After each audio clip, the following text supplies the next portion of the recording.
報された最弱勇者、ガチャ進化で無双の頂へ。大気流は猫耳族のリーナと神槍天星の槍誕生。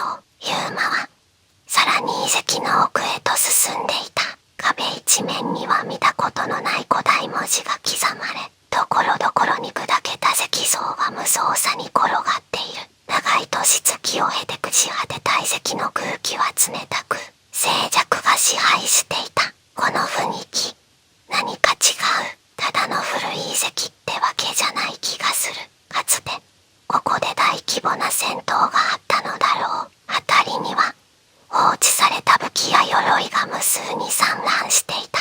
ユーマは慎重に周囲を観察しながら、足元に転がる一本の古びたランス槍を拾い上げた。絵はひび割れ、刃先も欠けているが、どこかただの武具ではない気配を放っていた。試してみるか。彼は進化の媒介になりそうなものを探し、壁際に残っていた焚き火の跡を見つけた。炭はすでに冷えていたが、かすかに魔力の残滓が漂っている。この炭、まだ使えるかもしれないな。槍を炭にかざし、静かに力を込めてみる。すると、槍の表面が赤黒く変色し刃先がねじれるように歪み始めた。手にした槍の表面が淡く炎の光を反射する。歪んだ炎の槍。特性非属性付与攻撃時に炎の力を縮す。特性形状不安定使用するたびに形が少しずつ変化する。なんか微妙だな。攻撃に非属性がつくのは悪くないが、形状不安定という特性がどう作用するのかわからない。試しに軽く振ってみると、槍の先端がわずかに縮んだり伸びたりしている。使いにくそうだな。他にもっといい媒介があれば。ユーマは槍を持ったまま奥へ進むことにした。その時、不意に警戒を帯びた可愛らしい声が響いた。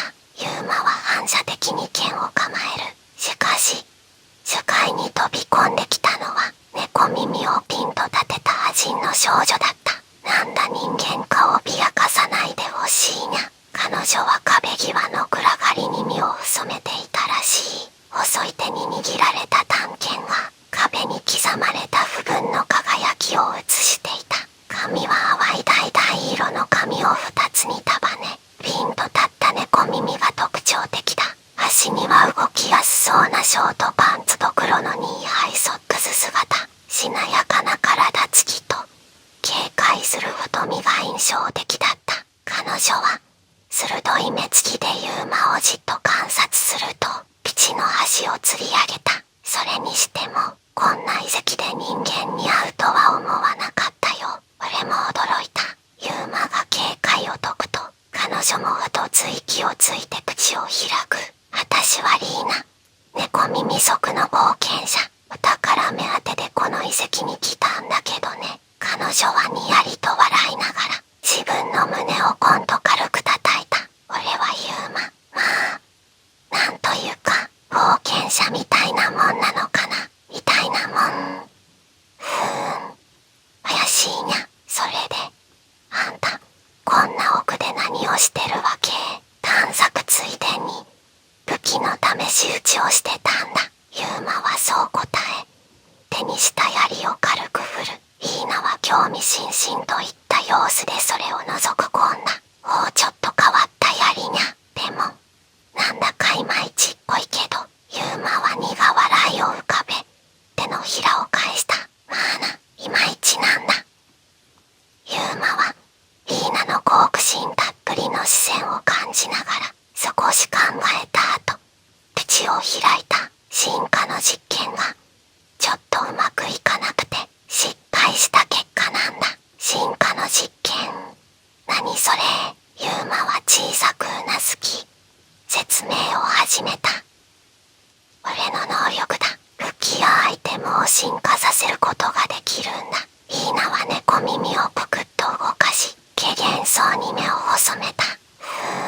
そんなうまい話、本当にあるのかにゃ。ユーマは手にした槍を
隅じゃなかったらもっとマシだったかもしれないけどな。ユーマがもう一度肩をすくめるとイーナはクスッと笑った。じゃあ見せてもらおっか。目の前で進化させてくれたら信じるかも。目の前で。そうにゃ。イーナはいたずらっこく笑いながらユーマの袖を軽くひっかり楽しそうに微笑んだ。それならいいもの見せてあげる。私のお気に入りの日があるんだ。そう言って駆け出す。ユーマも慌ててその後を追った。たどり着いたのは青白い炎が揺らめく不思議な食台だった。その炎は遺跡の冷たい空気を震わせ、まるで生きているかのように脈打ち神秘的な輝きを放っていた。周囲にはかすかに光る古代文字が刻まれ、炎の魔力が石伝いに淡い影を踊らせている。これは古代の灯火。ただの火じゃないよ。この遺跡の奥に眠る魔力を宿した生きた火。昔の魔術師が封じたって噂があるの。確かに何か隠してるような謎めいた気配だな。ユーマは足元に落ちていた古びたランスを拾うと慎重に灯火へと近づけた。次の瞬間、槍が強烈な黄金の光に包まれ、空間そのものが震えるような感覚が走った。遺跡全体が光に包まれる。槍の表面が滑らかに輝き、先端は鋭く研ぎ澄まされていく。そして柄の部分には淡い青白い文様が